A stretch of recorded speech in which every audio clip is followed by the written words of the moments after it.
To determine if you have a narrow or regular P&H arm, insert a penny into the hook part of the wiper arm. If it fits, you have a regular P&H arm. If it's too large, you have a narrow P&H arm.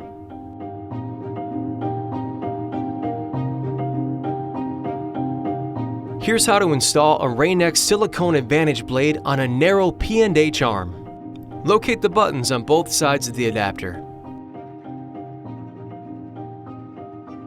Squeeze buttons and flip open the cap.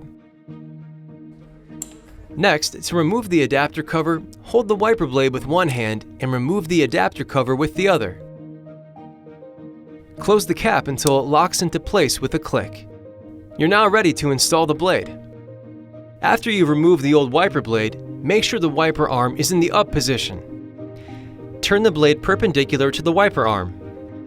Insert the pin into the smaller of the two holes, pushing all the way through.